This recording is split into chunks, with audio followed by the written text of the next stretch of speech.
अच्छा, तो आज स्टार्ट करते हैं मैथ्स का रिवीजन।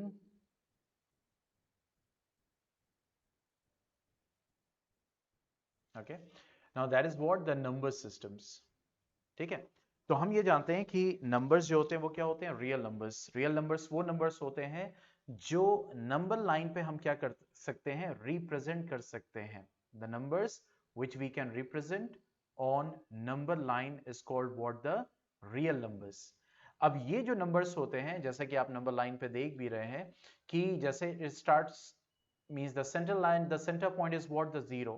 जीरो के इधर जितनी भी वैल्यूज होती हैं वो क्या होती हैं, पॉजिटिव होती हैं, और जीरो के लेफ्ट में जितने भी वैल्यूज होती हैं वो क्या होती हैं, नेगेटिव वैल्यूज होती हैं। ठीक है, तो जो नंबर्स हम रिप्रेजेंट कर सकते हैं नंबर लाइन पे, उनको हम क्या बोलते हैं, that is called what, the real numbers. Okay, तो आज इन्हीं को हम स्टडी करेंगे नंबर्स को। जैसे मिसाल के तौर पर कि सबसे पहले हम देखेंगे व्हाट द नेचुरल नंबर और होल नंबर। अब देखो, होल नंबर किसको कहते हैं, होल नंबर उनको कहते हैं which starts with zero। ठीक है, which starts with zero, 0 1 2 3 4, ये सब क्या हो गया, आपके होल नंबर्स हो गया। ठीक है, इसी तरीके से और इन होल नंबर्स को हम क्या बोलते हैं, means it is represented by the symbol W। इसी तरीके से n, कैपिटल N, ये होता है नेचुरल नंबर। और नेचुरल नंबर की अगर हम बात करें तो natural number starts with what, 1। ठीक है, 1 2 3, जिनको हम बोलते हैं काउंटिंग नंबर्स। क्या बोलते हैं, काउंटिंग नंबर्स। यस, ठीक है, तो n, capital N, it is a natural number, that is a counting number, and W is what, this is what, the whole number. Next आते हैं हम इंटीजर्स पे। ठीक है, integers that is represented by z, and z means the zln, means to count, means z क्या होते हैं, integers को बोला जाता है। ठीक है, और integers वो होते हैं जो नेगेटिव, जीरो और नेचुरल नंबर्स, ठीक है, सबको एक साथ हम क्या बोलते हैं, इंटीजर्स। यानी इंटीजर्स में नेचुरल नंबर भी आते हैं, इंटीजर्स में हम कह सकते हैं कि होल नंबर भी आते हैं। ठीक है, और इंटीजर्स में क्या आते हैं, नेगेटिव नंबर्स। तो अगर ये बोला जाए हमसे कि इंटीजर्स नंबर में नेगेटिव, जीरो और सारे के सारे पॉजिटिव नंबर्स होते हैं, तो आंसर क्या होगा, यस। अगर हम ये बोलें कि सारे के सारे नेगेटिव नंबर्स होल नंबर्स होते हैं, तो आंसर क्या होगा, अच्छा, होल नंबर में 0 1 2 3, तो ये नेगेटिव नंबर्स हैं।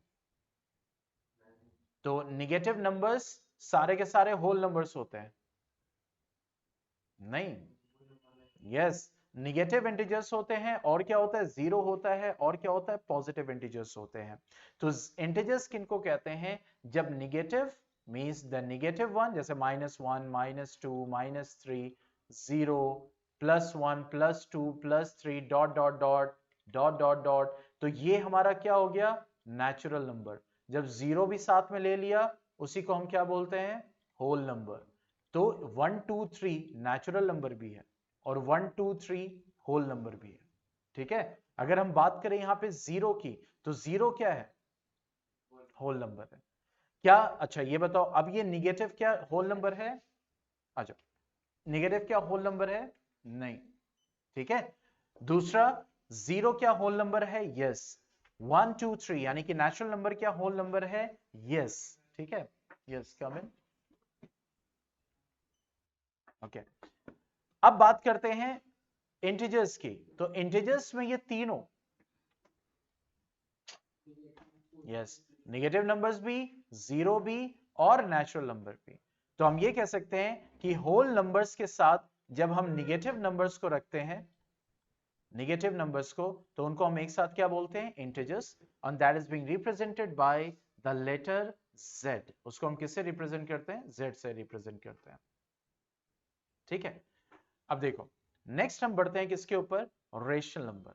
यानी हर वो नंबर रेशनल नंबर है जो कि p बाई क्यू के फॉर्म में लिखा हो, नहीं लिखा जा सकता हो। किसी भी नंबर को रेशनल नंबर बोलने के लिए तीन कंडीशंस हैं। पहली क्या, it can be written in the form of p by Q. जैसे 5 है, तो हम इसको 5/1 लिख सकते हैं। ठीक है, 2/3। ठीक है, अब दूसरी कंडीशन क्या है, P और Q क्या होने चाहिए? इंटीजर्स होने चाहिए। पॉइंट समझ में? तो यहां पे मैंने लिखा है यहां पे 5/0, ठीक है। तो ये देखो, ये P/Q के फॉर्म में लिखा है, पॉइंट को बहुत अच्छे से समझना। दोनों इंटीजर भी हैं, तो 5/0 एक रेशनल नंबर होना चाहिए। नहीं, क्योंकि थर्ड कंडीशन भी है, क्योंकि Q जो है वो कभी भी 0 नहीं होना चाहिए, 0 के अलावा इंटीजर कोई भी हो सकता है, ठीक है। तो अगर ये तीनों कंडीशंस हैं तो वो नंबर क्या कहलाता है? Rational number. Pi irrational number है, ठीक है। पाई की वैल्यू जो है that is 3.14, that is infinite, that is non terminating, non repeating, ठीक है। बहुत बड़ी वैल्यूज होती हैं, ओके। इनफाइनाइट बहुत सारे, बहुत आगे वो डिजिट्स होते हैं, हाँ। वो नॉन टर्मिनेटिंग होती है, वो टर्मिनेट नहीं करती, वो खत्म ही नहीं होगी। नहीं, 22/7 जो है वो बेसिकली इसको लिखते हैं, बेसिकली दैट इज व्हाट, जो सरकमफ्रेंस अपॉन डायमीटर का रेशियो है ये, ठीक है। तो किसी भी सर्कल का सरकमफ्रेंस और डायमीटर फिक्स होगा, लेकिन अगर प्रैक्टिकली देखो तो वो फिक्स नहीं है, कि मतलब आपने अगर 10 मीटर एग्जैक्ट लिखा है तो क्या 10 मीटर एग्जैक्ट है? नहीं है ना, तो इसका मतलब दैट कुड बी अप्रॉक्स, तो इस वजह से ये अप्रॉक्स होता है। तो मतलब वो 22 हम इसको पाई लिखते हैं, तो पाई बेसिकली इरेशनल है। 22/7 that is just what you can say the solving value. अच्छा सर, वो 22/7 तो मतलब उसको कोई पूछता है तो वो रेशनल नंबर हो गया ना? 22/7 एक रेशनल नंबर है, लेकिन पाई एक क्या है? इरेशनल नंबर है, वही। ठीक है। अब आगे हम बढ़ते हैं कि यहां पे यही बोल रहा है कि रेशनल नंबर किसको कहते हैं? जो P/Q के फॉर्म में लिखा जा सकता है, जैसे 0, तो 0 एक रेशनल नंबर है, क्योंकि 0 0/1 के फॉर्म में लिखा जा सकता है, और ये 0 भी इंटीजर है, 1 भी इंटीजर है, और Q 0 नहीं है, यानी डिनोमिनेटर 0 नहीं है, तो बेसिकली 0 क्या है? एक रेशनल नंबर है। इसी तरह मैंने लिखा है यहाँ पे -5/2, तो ये एक रेशनल नंबर है। क्यों? क्योंकि P/Q के फॉर्म में क्या है? लिखा जा सकता है। P और Q क्या है? दोनों इंटीजर्स भी हैं, और क्योंकि देखो नेगेटिव नंबर इंटीजर्स होते हैं, 0 भी इंटीजर्स है। तो अगर मैं पूछूं आपसे, ये बताओ 0 ये क्या है? नेचुरल नंबर है, होल नंबर है, या इंटीजर है? इंटीजर भी, होल नंबर भी है। होल नंबर भी है, गुड। अगर मैं बोलूं 1 तो ये क्या है? होल नंबर, इंटीजर है, नेचुरल नंबर। अगर मैं बोलूं -1, दैट इज ओनली इंटीजर, ठीक है। तो वही चीज यहां पे हमें समझनी है। चलो अब आगे बढ़ते हैं। तो रेशनल नंबर क्या होता है? Which can be written in the form of P/Q। अब देखो यहां पे एक टर्म आया है, दो टर्म्स बेसिकली आए, इक्विवेलेंट रेशनल नंबर्स और फ्रैक्शंस, ठीक है। जैसे 1/2, ठीक है, 2/4, 2/4 को डिवाइड करोगे क्या आएगा? 1/2 आएगा। 10/20 को डिवाइड करोगे 1/2 आएगा। 25/50 को डिवाइड करोगे, तो ये सारे क्या है? रेशनल नंबर हैं, लेकिन ये क्या कहलाएंगे? इक्विवेलेंट रेशनल नंबर्स या फ्रैक्शंस। क्यों? क्योंकि इनकी वैल्यूज फाइनल क्या होगी? दैट विल बी सेम, ठीक है। दूसरा यहां पे एक टर्म है दैट इज कोप्राइम। तो सबसे पहले हम स्टडी करेंगे प्राइम को। प्राइम नंबर्स किसको बोलते हैं? मतलब वो ना वो खुद हो। हाँ, प्राइम नंबर्स उन नंबर्स को बोलते हैं जिनके सिर्फ और सिर्फ दो फैक्टर्स होते हैं। सिर्फ और सिर्फ क्या होते हैं? दो फैक्टर्स। एक तो वो खुद होता है, और दूसरा क्या होता है? 1 होता है, बस। तो वो नंबर्स क्या कहलाते हैं? Prime numbers. जैसे 2, तो 2 को 2 डिवाइड कर सकता है और 1 डिवाइड कर सकता है। 3 को 3 डिवाइड कर सकता है और 1 डिवाइड कर सकता है। 4 को 1 भी डिवाइड कर सकता है, 2 भी डिवाइड कर सकता है, 4 भी। तो ये तो 3 फैक्टर्स हो गए। तो यस, तो पहली कंडीशन क्या है प्राइम नंबर्स की? दो फैक्टर होना चाहिए, वो खुद। तो ये बताओ 1 क्या है?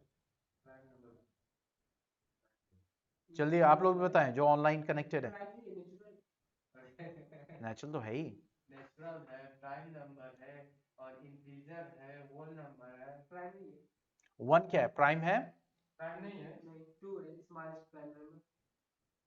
क्यों? क्योंकि 1 है तो 1 में मतलब सिर्फ खुद से ही कट रहा है। हाँ, मतलब पहली कंडीशन मैंने क्या बताया? गुड। पहली कंडीशन क्या है? 2 फैक्टर्स होने चाहिए, तो 1 को सिर्फ 1 ही डिवाइड कर सकता है, कम भी नहीं होना चाहिए, ज्यादा भी नहीं। हाँ, ठीक है। तो 1 को 1 ही डिवाइड कर सकता है, तो इसके दो फैक्टर कहां बन रहे? नहीं बन रहे, ठीक है। तो इस वजह से ये क्या कहलाएंगे, प्राइम। तो अब आते हैं को प्राइम पे। तो को प्राइम का मतलब क्या हो गया कि कोई भी नंबर, बहुत ध्यान समझना, p बाई क्यू के फॉर्म में लिखा हो, ठीक है, और p और q के बीच में कोई कॉमन फैक्टर नहीं हो एक्सेप्ट 1, तो वो p और q क्या कहलाएंगे, को प्राइम। जैसे मैंने लिखा यहां 3/7, तो 3 और 7 का कौन सा कॉमन फैक्टर होगा, ऐसा फैक्टर जो दोनों को डिवाइड कर सकता हो, 1 होगा। तो इस वजह से यहां पे 3 और 7 को प्राइम कहलाएंगे। यस। दूसरा अगर मैंने लिखा यहां पे 5/30, तो ये 5/30 में 5 और 30 को प्राइम नहीं है, क्योंकि 5 और 30 का 5 फैक्टर है और 1 फैक्टर है। तो यहां पे क्या बोल रहा है कि a number written in the form of p by q where p and q have no common factors other than 1, तो वो p और q क्या कहलाएगा, को प्राइम। जैसे मैंने लिख दिया 2/5, मैंने लिख दिया 17/11, ये सब क्या है तो रेशनल नंबर, लेकिन 17 और 11 क्या होंगे, को प्राइम होंगे। लेकिन यहां पे दो नंबर को हम को प्राइम कर सकते हैं अगर वो ठीक है, पॉइंट समझ में। अब आगे बढ़ते हैं, वही चीज जो हमने अभी डिस्कस किया ऊपर, ठीक है, फाइंडिंग रेशनल नंबर्स।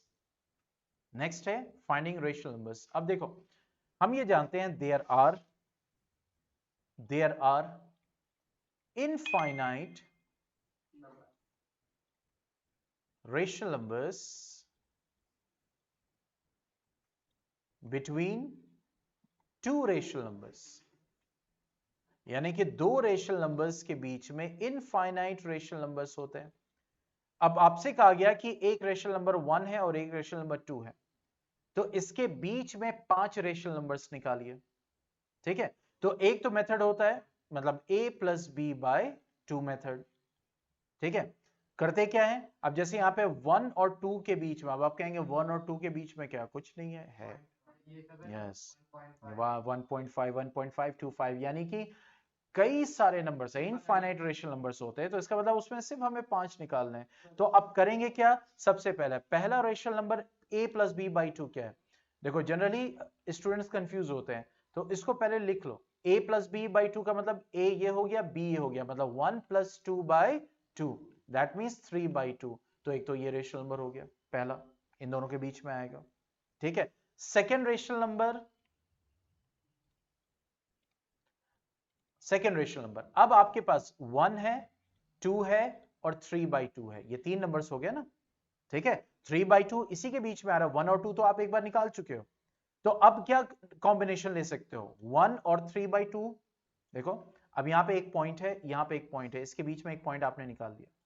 अब ये जो दो पॉइंट्स बच रहे हैं, तो इनके बीच में वही सारे पॉइंट्स होंगे, तो ये जो रेड पॉइंट्स है ये भी तो ये दो बड़े येलो पॉइंट्स के बीच में कहलाएंगे, ठीक है। तो यहां पे वही चीज है कि 1 और 3/2 इनको आप ले लो, या फिर 2 और 3/2 को ले लो, ठीक है। तो 1 प्लस, अब देखो क्या हो जाएगा, 1 a प्लस बी बाई 2 वाला, तो 1 plus 3/2 to the power 2, sorry divided by 2, ठीक है। अब जनरली स्टूडेंट कंफ्यूज होते हैं, तो उसको ऐसे लिख लो 1 प्लस 3/2 इनटू, ठीक है, जब इनटू करोगे तो क्या होगा,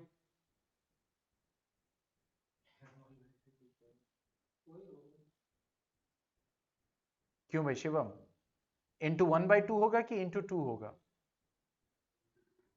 क्यों,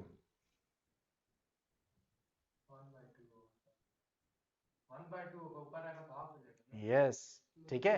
तो इंटू क्या हो जाएगा 1/2, क्योंकि देखो ये डिवाइडेड बाई 2 है, ठीक है। देखो मैंने लिखा यहाँ पे a डिवाइडेड बाई 2, तो जब मल्टीप्लाई साइन करेंगे तो इसका रेसिप्रोकल हो जाएगा ना, पॉइंट समझ में है, ठीक है। तो यहाँ पे क्या हो गया दिस, अब ये क्या हो जाएगा 1 प्लस 3/2, तो 2 प्लस 3 क्या हो जाएगा 5/2 इंटू 1/2 क्या हो गया 5/4, ये आ गया हमारा दूसरा रेशनल नंबर, किसके बीच में, 1 और 2 के बीच में, 4/3 भी हो जाएगा। यस। अब आप कहेंगे हाँ ये हो जाएगा ना 1 प्लस 3/2, इसका एलसीएम लो, 2 और 3 प्लस एलसीएम तो और कैसे, वैसे ही तो निकाले। चलो अब आते हैं थर्ड रेशनल नंबर।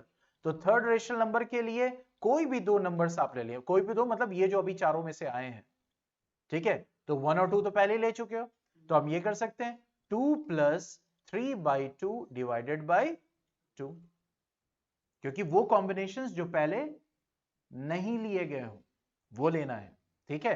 तो अब 2 ले लिया और 3/2 ले लिया। अब आप कहेंगे सर 5/4 नहीं ले सकते? बिल्कुल ले सकते हैं, ठीक है। आप 3/2 और 5/4 भी ले सकते हो, 5/4 2 भी ले सकते हो, 5/4 1 भी ले सकते हो। मींस वो जो रेशनल नंबर्स निकलते जा रहे हैं, यस, कोई भी दो कॉम्बिनेशन। तो यहां पे क्या हो जाएगा 2 प्लस 3/2 इंटू 1/2। तो आप देखो 2 2 से क्या हो जाएगा 4 प्लस 3 7/2 इंटू 1/2, दैट मीन्स 7/4। ये हमारा नेक्स्ट रेशनल नंबर आ गया, ठीक है। तो ये मेथड समझ में आ गया, a+b/2, कोई दिक्कत इसमें, ठीक है। दूसरा मेथड होता है जहां पे हम क्या करते हैं, इक्विवेलेंट फ्रैक्शन के फॉर्म में करते हैं। मतलब कि देखो जैसे मैंने लिखा यहां पे 1/10 और यहां पे लिखा 7/10, तो डिनोमिनेटर सेम है ना, तो इसका मतलब इसके बीच में क्या आएगा 2/10, 3/10, 4/10, 5/10 और 6/10, यानी कि इन दोनों के बीच में 1 2 3 4 5 रेशनल नंबर्स हैं। ये निकाल दिया हमने। तो यहां पे यही करते हैं, हम क्या करते हैं, वी डू व्हाट, हम डिनोमिनेटर्स को सेम करते हैं। लेकिन कोई भी वैल्यू है, जैसे 2/3 है, अगर मुझे डिनोमिनेटर में 3 से मल्टीप्लाई करना पड़ रहा है, तो वैल्यू इक्वल करने के लिए ऊपर भी किससे मल्टीप्लाई करना पड़ेगा 3 से, क्योंकि इक्विवेलेंट फ्रैक्शन है, वैल्यू तो नहीं चेंज करनी है ना। अगर 2/3 वैल्यू है तो वो तो वही रहनी चाहिए फाइनल सॉल्व करके, ठीक है। तो अब इस मेथड में हम क्या करते हैं, हम इक्विवेलेंट फ्रैक्शन के फॉर्म में उसको लिखते हैं। और फाइनली बहुत ठंड लग रही है, इसको बंद कर दो थोड़ा सा दरवाजा,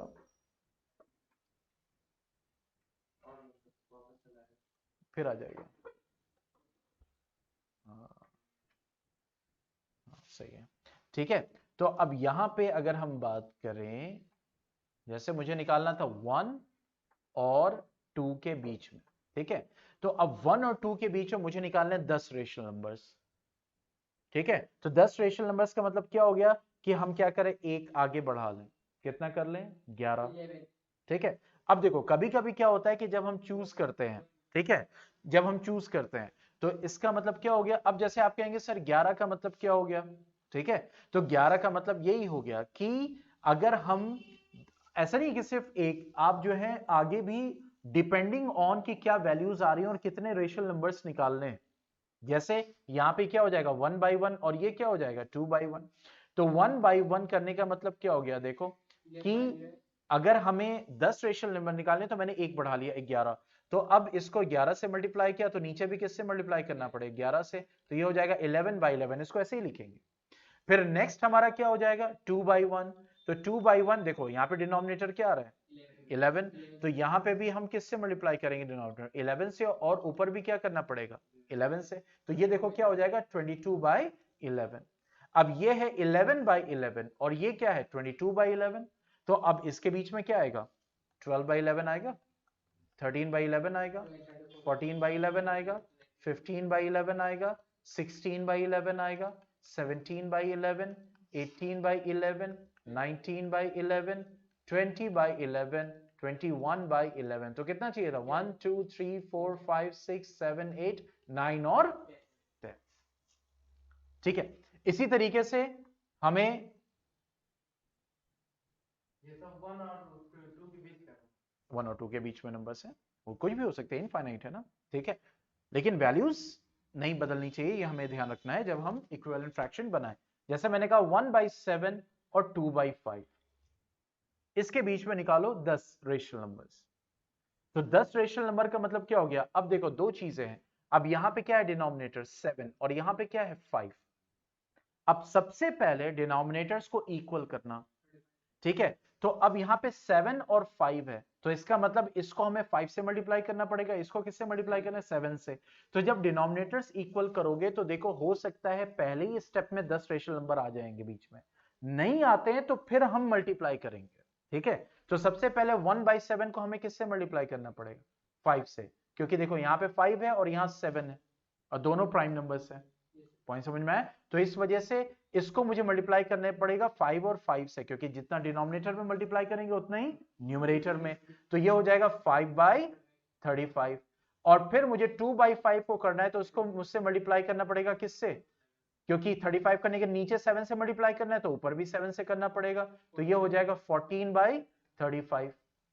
अब देखो 5 और 14, क्योंकि नीचे तो 35 ही है, तो क्या आ रहा है? 6 7 8 9 10 11 12 13 14, सिर्फ 9 रेशनल नंबर्स आ रहे हैं और हमें क्या चाहिए? 10 चाहिए। तो हमने कितने?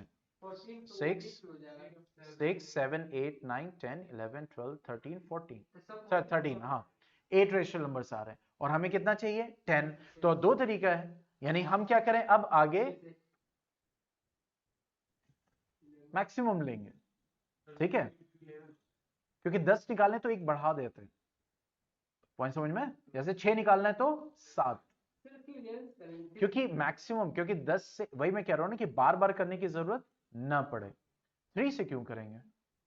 सर क्योंकि वो 8 तो निकल चुका है, 8 तो 8 जब निकल चुका है तो यहां पे अगर 3 से मल्टीप्लाई करोगे, देखो 5/35 इंटू 3/3 तो कितना हो जाएगा? 15/105 और ये हो जाएगा 3/3, तो ये हो जाएगा 14/35, सॉरी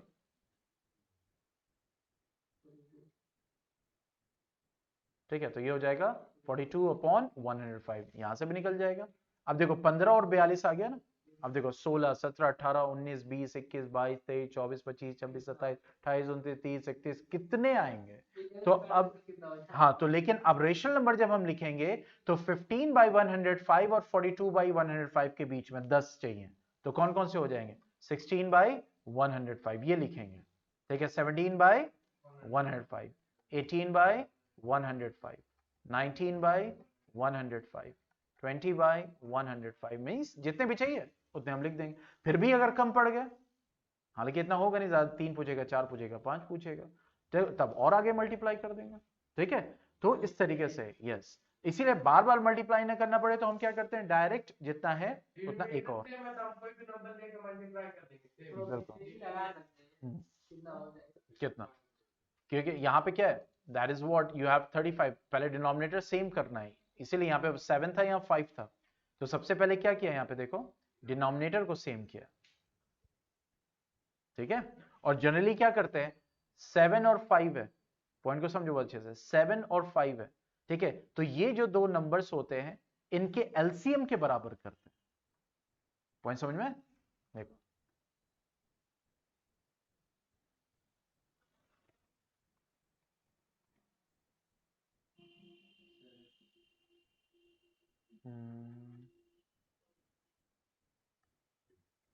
ये अब इनके बीच में निकालना, ठीक है। तो अब यहाँ पे 5 और यहाँ पे क्या है, 35 है। दो तरीके हैं कि अब मुझे यहाँ पे 10 रेशनल नंबर्स निकालने हैं, कितने निकालने? 10। तो अब देखो, अब मेरा दिमाग जा रहा है कि ये 35 है, ये 5 का मल्टीपल है, तो यहाँ पे 2/5 को मुझे किससे मल्टीप्लाई करना पड़ेगा? 7 से, तभी तो ये 535 के बराबर आएगा, ठीक है। तो ये क्या हो गया देखो, 14/35 ये हो गया, और ये वाला क्या है, 3/35। पॉइंट समझ में? अब यहां पे अब इसके बीच में क्या है देखो, 13/35, 12/35, 11/35, 10/35, 9/35, 8/35, 7/35। अब इसको 1/5 नहीं कर देंगे, काट नहीं देंगे, उसी फॉर्म में लिखेंगे। 6/35, 5/35, 4/35। तो देखो 1 2 3 4 5 6 7 8 9 एंड 10 मिल गया, ठीक है। तो सिर्फ हमें एक डिनोमिनेटर को एक के इक्विवेलेंट करना पड़ा बस, लेकिन जब नहीं होता है, नहीं मिलते हैं, तो हम इन दोनों का क्या लेते हैं, एलसीएम।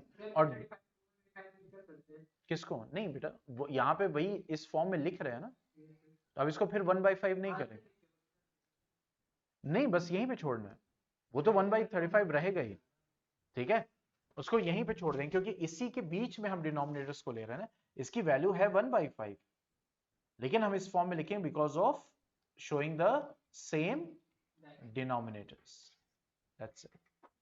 कोई डाउट इसमें? तो एलसीएम लेते हैं या फिर एक इक्विवेलेंट, मतलब डिनोमिनेटर्स को हम क्या करते हैं, वी डू इट इक्वल। हाँ भाई आप लोग बताइए।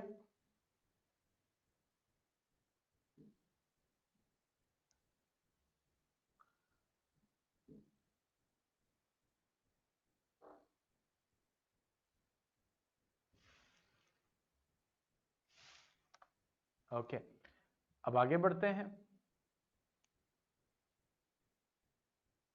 ठीक है, वही सब है यहाँ पे, ठीक है, that is what we can write and true and false. अब आते हैं इर्रेशनल नंबर्स पे। अब देखो इर्रेशनल नंबर्स कौन से नंबर्स होते हैं जो p/q के फॉर्म में नहीं लिखे जा सकते, ठीक है, जिसमें p और q क्या होते हैं, integers, and q is not equal to 0, यानी आप क्यों, क्योंकि वो टर्मिनेट ही नहीं करेंगे, रुकेंगे ही नहीं, वो डिवाइड होते चले जाएंगे चले जाएंगे, रुकना चाहिए ना, तभी तो आप किसी फॉर्म में लिख सकते हो, ठीक है। तो इसका मतलब क्या हो गया कि they can not be written in the form of p/q। जैसे जैसे ये याद रखिएगा, square root of every prime number is always irrational. जैसे square root of 2, square root of 3, square root of 7, square root of 5, prime number, ठीक है, ये सब के सब क्या कहलाएंगे, इरेशनल कहलाएंगे। तो square root of every prime number is always irrational. और ये जो भी इरेशनल नंबर्स होते हैं, ठीक है, वो p/q के फॉर्म में नहीं लिख सकते आप। तो एक तो ये तरीका है रेशनल और इरेशनल फॉर्म का, जैसे यहाँ पे कुछ वैल्यूज लिखी हुई हैं, और कुछ चीजें हम आगे भी देखेंगे, ठीक है। तो यहाँ पे क्या बोल रहा है देखो, कि ये जो अभी हमने क्या पढ़ा, रेशनल नंबर, और क्या पढ़ा, इरेशनल नंबर, ठीक है। ये जो रेशनल और इरेशनल नंबर्स होते हैं, इन्हीं को हम क्या बोलते हैं, रियल नंबर्स। क्योंकि जैसे रेशनल नंबर हम नंबर लाइन पे रिप्रेजेंट कर सकते हैं, उसी तरीके से इरेशनल भी हम किस पे, नंबर लाइन पे रिप्रेजेंट कर सकते हैं, ठीक है। तो रेशनल नंबर भी नंबर लाइन पे रिप्रेजेंट किया जा सकता है और इरेशनल भी नंबर लाइन पे रिप्रेजेंट किया जा सकता है। So all those numbers which can be represented on a number line means every real number is represented by unique point on the number line. अगर मैं बोलूं √2, तो yes, √2 can be represented on a number line irrespective कि ये क्या है, irrational number है, ठीक है। तो वही वो कह रहा है कि every real number is represented by unique point on the number line. Also every point on the number line represents a unique real number. That's why it's called what, the real number line, ठीक है। तो rational number भी हम number line पे represent कर सकते हैं और इरेशनल नंबर भी हम नंबर लाइन पे रिप्रेजेंट कर सकते हैं। इन शॉर्ट दोनों क्या है, रियल नंबर्स होते हैं, रेशनल नंबर भी और इरेशनल नंबर्स भी। रियल नंबर किसका पार्ट है? रियल नंबर किसका पार्ट है, नंबर्स का, मतलब नंबर सिस्टम का है या हाँ नंबर सिस्टम का। नंबर सिस्टम के कितने पार्ट है? क्या, ये बताओ क्या जरूरत है ये सारी चीजें, कोई जरूरत है इस वक्त? मैं आपको बोलूं प्राइम नॉन प्राइम नंबर्स भी होते हैं, नेगेटिव प्राइम नंबर्स भी होते हैं। नंबर सिस्टम है तो नंबर सिस्टम की दो टाइप मान लीजिए होते हैं, फिर उन दोनों टाइप्स के टाइप्स होते हैं, फिर उनमें नंबर सिस्टम पढ़ा जा रहा है जिसमें आप रियल नंबर पढ़ रहे हैं, नंबर सिस्टम में रियल नंबर पढ़ रहे जैसे एक स्ट्रक्चर होता है ना, उसी तरह मतलब कुछ नंबर सिस्टम है, तो वो नंबर सिस्टम के कितने टाइप्स होते हैं? हैं। अभी ये सब नंबर सिस्टम बेटा अभी आप +2 में जाओगे, वही मैंने कहा बहुत सारी चीजें हैं। रियल नंबर्स वो नंबर्स जो आप नंबर लाइन पे रिप्रेजेंट कर सकते हो, जिसमें आपने पढ़ा रेशनल और इरेशनल। रेशनल में होल नंबर हो गया, इंटीजर हो गया, आपका जो है वो रियल नंबर में आ गया, यस, ठीक है, जो नंबर लाइन पे आप रिप्रेजेंट किया। हाइपोथेटिकल नंबर्स भी होते हैं नंबर सिस्टम के कितने टाइप, मतलब कितने बेटा, वो सब हाई क्लास की चीजें हैं, आप अभी क्यों पढ़ना चाह रहे हो वो चीजें, माइंड में आ रहा था। अरे तो वही मैं करो, हर चीज एक क्लास में थोड़ी पढ़ के खत्म कर देना है, कुछ चीजें रहनी चाहिए ना आगे के लिए। वही मैं कह रहा हूँ कि वो चीजें हैं, लेकिन वो इतना नहीं है कि एक बार में फट से बता दिया गया कि वो चीज खत्म हो गई। अब मैटर, ये एंटी मैटर भी होता है, अब बता दिया जाए एंटी मैटर क्या होता है, तब वही चीज है ना। Now coming to the next, and that is locate root 2 on number line. Root 2 क्या है? एक इर्रेशनल नंबर है, ठीक है, that is an irrational number. अब देखो यहां पे हमने ये सीखा था कि लोकेशन ऑन नंबर लाइन कैसे हम लोकेट करते हैं, ठीक है। तो किसको हम कर रहे हैं? इर्रेशनल नंबर को। तो जैसे रूट 2 हो गया, रूट 3 हो गया, रूट 5 हो गया, ठीक है, root 7 and etcetera, means we are locating what? The irrational numbers. तो अब जो भी हमें लोकेट करना है, जैसे रूट 2 लोकेट करना है, तो हम क्या देखते थे कि जाहिर सी बात है अगर हमें यह पता चल जाए, मींस हम एक ट्राइंगल को सपोज करते हैं और वो ट्राइंगल कैसा होता है? Right angle triangle. तो अगर मुझे ये कोई बता दे कि ये रूट 2 है, पॉइंट को समझिएगा, तो हम ए से लेकर सी तक मेजर करेंगे, ठीक है, और इस लाइन पे यहां से कट करेंगे, हम ये कह देंगे ये कितना है? रूट 2 है। जैसे मैं कहूं कि भाई ये इतना, ये 1 मीटर है मान लो, तो अब एक धागा लिया, अब यहां पे नापा और जाके दूसरी जगह हम उसको मेजर कर सकते हैं, भाई ये 1 मीटर। तो इसी तरीके से कि जब हमें लोकेट करना है रूट 2 को या रूट 3 को या रूट 5 को, तो अगर मुझे ये पता चल जाए इस ट्राइंगल का जो हाइपोटेन्यूज है वो ये रूट 2 है, लेकिन ये रूट 2 कब होगा, ठीक है, ये रूट 2 कब होगा, ये इसकी साइड्स पे डिपेंड करेगा ना, इसके साइड्स पे डिपेंड करेगा। तो वो कैसे हम निकालते हैं? तो देखो रूट 2 का मतलब क्या हो गया, हम यहाँ पे क्या करते हैं, ये जो अंदर है इसके पॉसिबल कॉम्बिनेशंस 2 के बनाते हैं, क्योंकि कितनी साइड्स होती हैं? 2। देखो ये 2 साइड्स बची हुई है ना, और पाइथागोरस थ्योरम क्या कहता है कि AB square plus BC square is equal to AC square. तो उसी चीज को हम यूज कर रहे हैं। हम ये जानते हैं कि AC क्या होता है? Under root AB square plus BC square. तो यहाँ पे AC हमारा क्या है? रूट 2। तो ध्यान से देखो, इसका मतलब ये जो रूट 2 है ये क्या है? रूट इस ट्राइंगल का AB square plus BC square ना, मतलब ये जो 2 है वो इसके बराबर है, ठीक है। तो इसीलिए हम क्या करते हैं कि जो हमारा रूट होता है इसको हम दो नंबर्स के कॉम्बिनेशन में लिखते हैं। 2 को कैसे लिखा जा सकता है? 1 प्लस 1, यानी 1 का स्क्वायर और 1 का स्क्वायर, ये लिखा जा सकता है। इसका मतलब है कि एक साइड क्या होगी? 1 यूनिट, और दूसरी भी साइड क्या हो? 1 यूनिट, अकॉर्डिंग टू दिस। देखो, ठीक है, तो ये क्या देगा? AC क्या हो जाएगा हमारा? रूट 2 यूनिट, ये मतलब हुआ, ठीक है। क्योंकि यहां पे क्या है कि पाइथागोरस थ्योरम को हम यूज कर रहे हैं ना, तो ये रूट 2 कब होगा? देखो फिर से देखो, हमें क्या रिप्रेजेंट करना है? Square root of 2। तो अब हम एक राइट एंगल ट्राइंगल सपोज करके चल रहे हैं, और ये हमें क्या चाहिए यहां पे? रूट 2, ठीक है। तो अब जब हमें लोकेट करना है तो ये रूट 2 कब आ सकता है? देखो AC क्या है हमारा? Square root of 2। AC क्या होता है?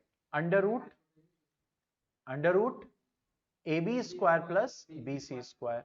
ये यहां पे जैसे ट्राइंगल हमने बनाया उसके अकॉर्डिंग ये रूट 2 के बराबर है। इसका मतलब ये जो AB square plus BC square है ये 2 के बराबर है।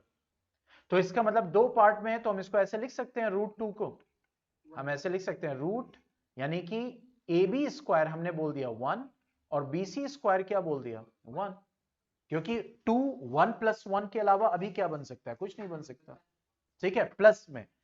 अब जब ये 1 है तो 1 कब आएगा? जब हम 1 का स्क्वायर करेंगे, और 1 कब आएगा? जब हम 1 का स्क्वायर करेंगे। तो इसका मतलब क्या हो गया कि एक साइड कितनी होनी चाहिए? 1 यूनिट, और एक साइड कितनी होनी चाहिए? 1 यूनिट। तो ये हमें क्या दे देगा?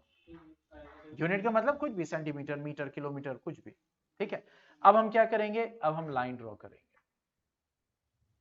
और इक्विवेलेंट डिस्टेंस में 0 हो गया, 1 हो गया, 2 हो गया, 3 हो गया, मतलब ये 1 1 यूनिट है, ठीक है। अब हम इसके ऊपर इसी ट्राइंगल को ड्रॉ करेंगे। देखो अब ये हमारा हो गया, यहां से लेकर यहां तक क्या हो गया? 1 यूनिट। उसके बाद हम इसके ऊपर क्या ड्रॉ करेंगे? परपेंडिकुलर, परपेंडिकुलर, जैसा भी आपके टीचर ने बताया, कंपास से चाहे प्रोटेक्टर से चाहे जैसे, हम क्या ड्रॉ करेंगे, परपेंडिकुलर, और फिर उसके बाद कंपास से मेजर करेंगे यहां से यहां तक का, क्योंकि ये कितना यूनिट है, 1 यूनिट, और हमें ट्राइंगल के परपेंडिकुलर को भी कितना चाहिए, 1 यूनिट। तो अब यहां पे रखा और कट करेंगे कंपास से, और ये हमारा क्या हो जाएगा, 1 यूनिट। अब जब आप इसको ज्वाइन कर दोगे, मान लो कि आपका सी हो गया, तो जब आप इसको ज्वाइन कर दोगे, देखो 1 यूनिट ट्राइंगल का और 1 यूनिट ट्राइंगल का, तो ऑब्वियसली ओसी कितना आएगा, स्क्वायर रूट ऑफ 2। ठीक है, तो इसका मतलब ये ओ से लेकर सी तक कितना हो गया, स्क्वायर रूट ऑफ 2। अब यहां से ओ से रख के हम सी तक मेजर करेंगे, और ओ पे रखे रखे अपने कंपास को इधर मूव कराएंगे ऐसे।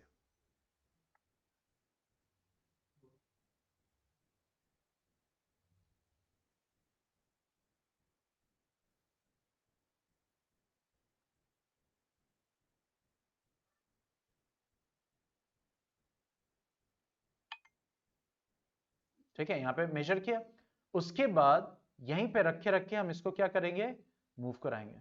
ठीक है, और फाइनली फिर हम क्या करेंगे, वी विल डू,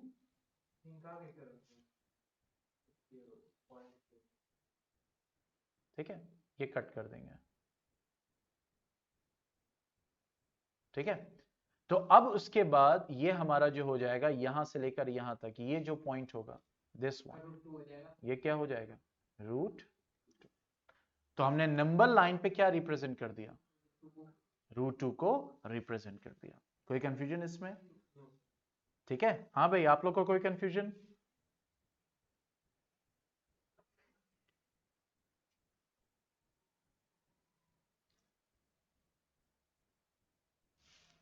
अब देखो जैसे हमें रिप्रेजेंट करना है √3 को, तो √3 क्या हो जाएगा, मान लो कोई भी हमने ले लिया, मान लो ओ ले लिया, या ए ले लिया, या ए बी ले लिया, ठीक है, या ओ बी ले लिया, कोई सा भी हम, ओ बी इज वॉट, √3। तो √3 का मतलब क्या हो गया, देखो 2+1 या 1+2, यही कर सकते हैं, तो 2+1 हो सकता है, तो 2 कब आएगा, अब इसका स्क्वायर, यानी √2 का जब आप क्या करोगे, स्क्वायर करोगे, और 1 कब आएगा, जब 1 का क्या करोगे, स्क्वायर। इसका मतलब क्या हो गया, अब जो हमें ट्राइंगल ड्रॉ करना है उसमें एक साइड होगी 1 यूनिट और दूसरी साइड होगी √2 यूनिट, तभी ये क्या बनेगा, √3। अब देखो, अब इन दो साइड्स में जो हमें लाना है पहले, उसमें एक तो 1 है लेकिन दूसरा √2 है, तो √2 वाला पहले ड्रॉ करेंगे। ठीक है, कैसे, देखो यहां पे हमने लिया, हाँ same, in the same way, ये हो गया 1, ये हो गया 2, और ये हो गया 3। तो सबसे पहले हमें क्या ड्रॉ करना है, 1 यूनिट। ठीक है, तो अब हम मेजर करेंगे यहां पे,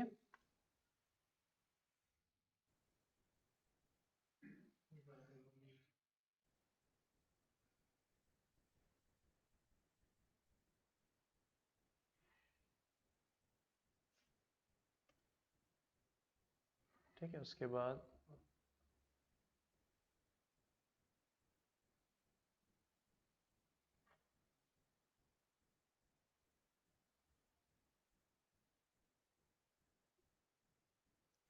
ठीक है, अब जो है, अब मैंने स्ट्रेट लाइन ऐसे खींच दी, मतलब आपके जो टीचर बोलेंगे वैसे करना है, चाहे कंपास या प्रोट्रैक्टर जैसा भी आपको यूज करना है। ठीक है, अब 1 यूनिट जो है हम क्या करेंगे, हम मेजर, यानी 0 से लेकर यहां तो 1 तक मेजर हो गया, हमने एक अंदाजे से लिए लिया, ये हमारा 1 यूनिट है। ठीक है, इसको हमने मेंशन कर दिया C फॉर एग्जाम्पल। ठीक है, कंपास भी ले लेते हैं और इसको अंदर कर देते हैं। ठीक है, ये हो गया, अब हम इसको क्या करेंगे, ज्वाइन कर देंगे,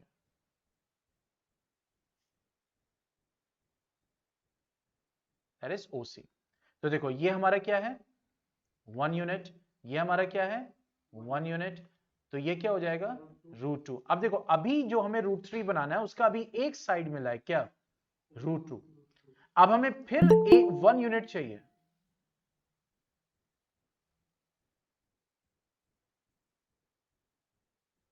अरित गुप्ता, वो इज अरित गुप्ता, सब तो यहां बैठे हुए हैं।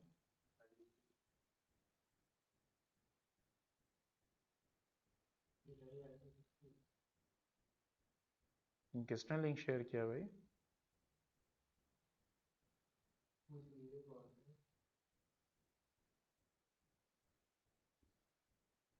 चलो अभी देखते हैं, दोबारा ज्वाइन करें, मैं डिनाई कर दिया। ठीक है, अब देखो ये ट्राइंगल का base,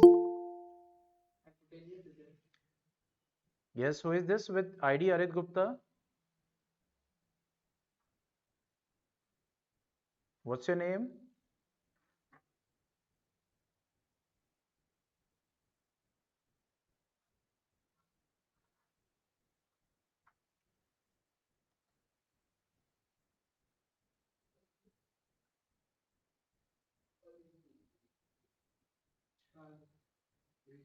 Yes, who is this? Arit Gupta, please tell your name.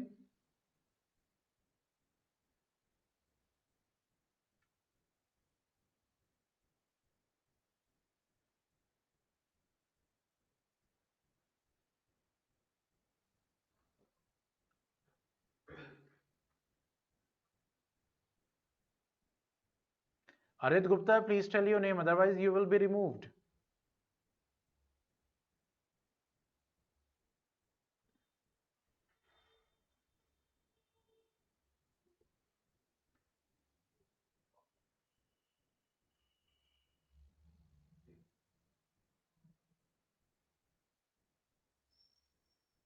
Now how the link is being shared then?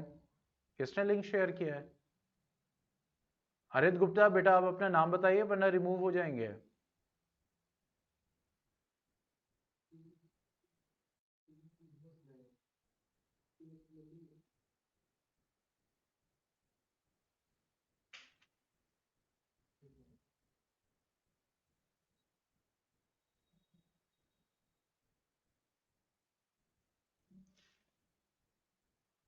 बेटा नाम बताइए, मैं अब्यूज रिपोर्ट में डाल दूंगा, फिर इस आईडी से ज्वाइन नहीं कर पाएंगे। टेल मी योर नेम,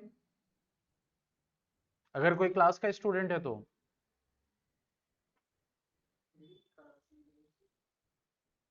और किसने लिंक शेयर किया है भाई?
भाई क्लास में किसने लिंक शेयर किया था, या आज की लिंक है ये किसने शेयर किया था?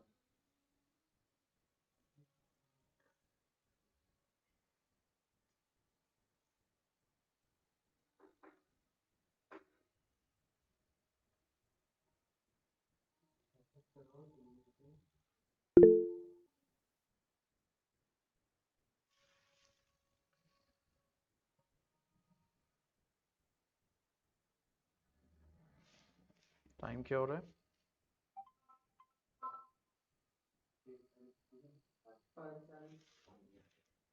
अच्छा टाइम भी हो गया है।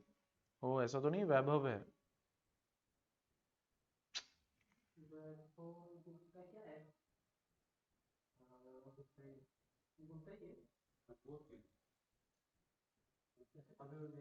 चलो हो सकता है वही होगा फिर।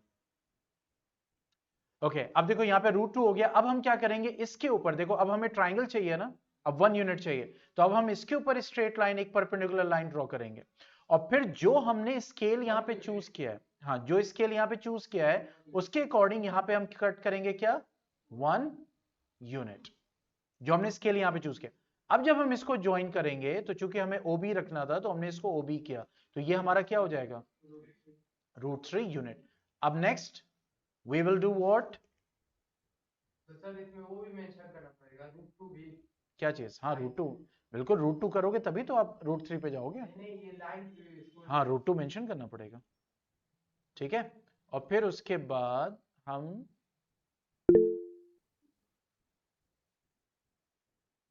ठीक है यहाँ पे करते हैं और फाइनली मेजर किया और यहां तक लाए और इतना पॉइंट ये हो गया, फिर उसके बाद ये हो गया। ठीक है, तो ये हमारा क्या हो जाएगा, दैट विल बी √3 जो भी है। ठीक है, √3।